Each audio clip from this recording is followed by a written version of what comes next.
Assalamualaikum warahmatullahi wabarakatuh. Baiklah, saya akan menanggapi pertanyaan dari diskusi sesi 11 mata kuliah Sejarah dan Filsafat Matematika.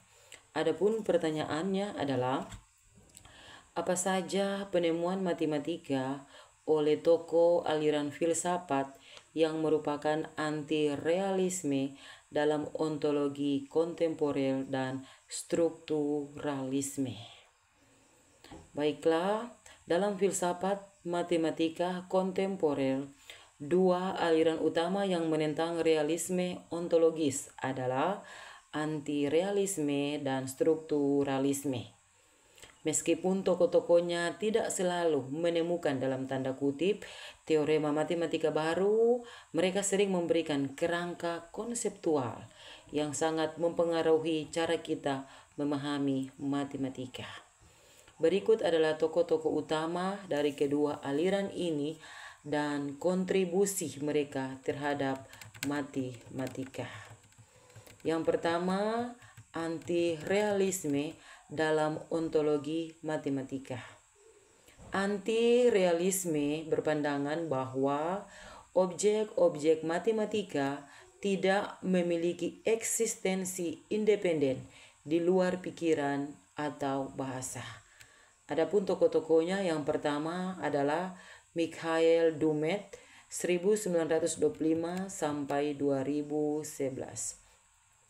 Beliau merupakan pendukung intuisionisme dan anti-realisme semantik, terutama dalam konteks matematika.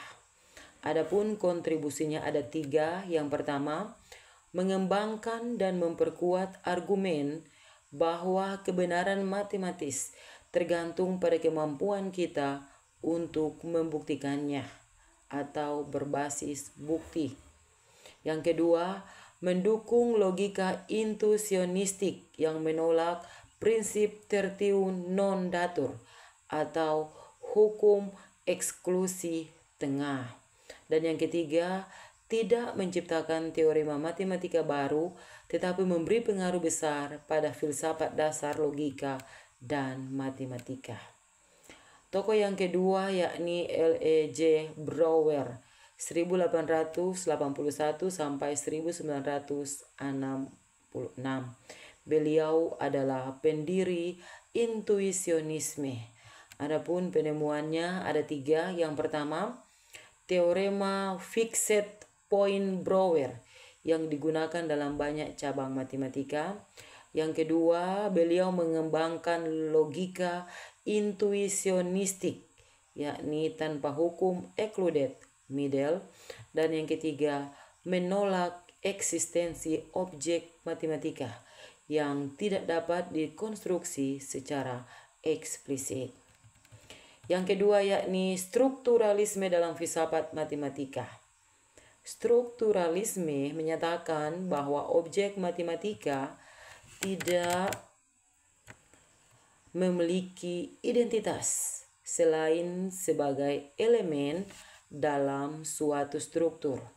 Adapun tokohnya yang pertama Paul Benacerraf, yakni tahun 1931 sampai 2023. Beliau mengkritik pandangan platonik tentang objek matematika. Berpun yang menjadi kontribusinya yakni ada 2, menunjukkan bahwa tidak ada satu representasi unik untuk angka dalam teori himpunan, di mana beliau mendukung ide bahwa angka hanyalah posisi dalam struktur. Yang kedua, tidak menemukan rumus matematis baru, tetapi pemikirannya menjadi fondasi awal strukturalisme. Tokoh yang berikutnya yakni Stewart Shapiro tahun 1951. Beliau adalah pendukung strukturalisme ontologis. Adapun yang menjadi kontribusinya ada 2, yakni memformulasikan strukturalisme anterem, yakni struktur matematika ada secara independen. Yang kedua, menulis karya berpengaruh seperti Philosophy of Mathematics dan Struktur and Ontologi. Tokoh yang ketiga dan yang terakhir yakni Geoffrey Hellman. Beliau adalah pendukung strukturalisme modal. Adapun kontribusinya yakni beliau menawarkan cara menyatakan kebenaran matematika melalui kemungkinan logis atau modal logik tanpa mengasumsikan keberadaan objek matematika. Dari beberapa tokoh di atas, maka bisa disimpulkan bahwa mereka bukan penemu teorema matematika dalam pengertian teknik secara matematikawan murni, tetapi mereka menemukan kerangka baru dalam memahami eksistensi dan makna objek matematika. Kontribusi mereka bersifat filosofis, konseptual, dan logis yang berdampak dalam cara matematika diformalkan dan diajarkan. Terima kasih dari saya, Tuhan memberkati.